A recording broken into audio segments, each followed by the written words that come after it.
U.S. President Joe Biden on January 15th announced the successful negotiation of a ceasefire and hostage deal between Israel and Hamas, ending over 15 months of conflict.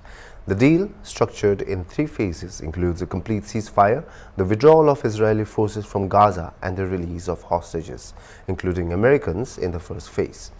Biden also highlighted the diplomatic effort involved, noting the pressure from Israel and U.S. support, as well as a coalition of 20 countries that stood against attacks from the Houthis.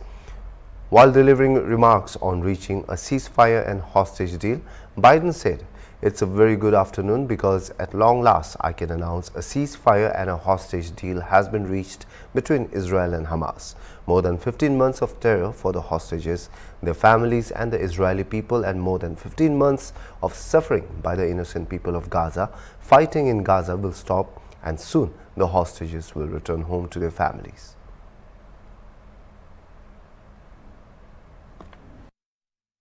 Because at long last, I can announce a ceasefire and a hostage deal has been reached between Israel and Hamas.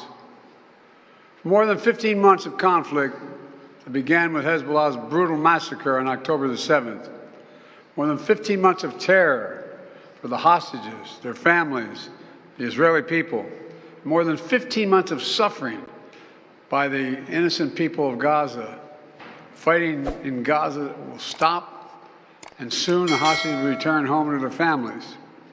The elements of this deal were what I laid out in detail this past May, which was embraced by countries around the world and endorsed overwhelmingly by the UN Security Council.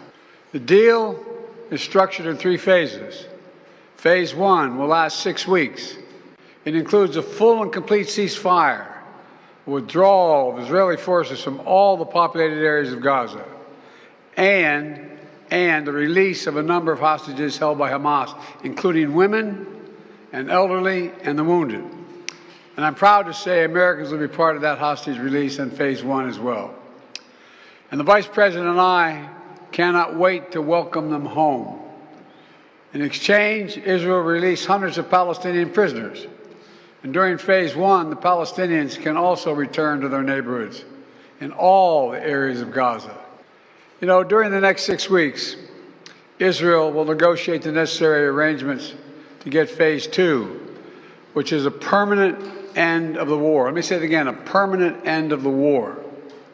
There are a number of details to negotiate to move from Phase 1 to Phase 2, but the plan says if negotiations take longer than 6 weeks, the ceasefire will continue as long as the negotiations continue. Then Hezbollah, another of Hamas's strongest backers, was significantly weakened on the battlefield, and its leadership was destroyed. With our support, Israel negotiated a ceasefire with them, and after that, Lebanon finally elected a new president who's not beholden to Hezbollah, and he can begin a new chapter for the Lebanese people. I'd also note this deal was developed and negotiated under my administration, but its terms will be implemented, for the most part, by the next administration.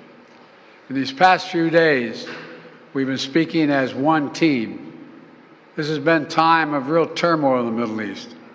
But as I prepare to leave office, our friends are strong, our enemies are weak, and there's a genuine opportunities for a new future.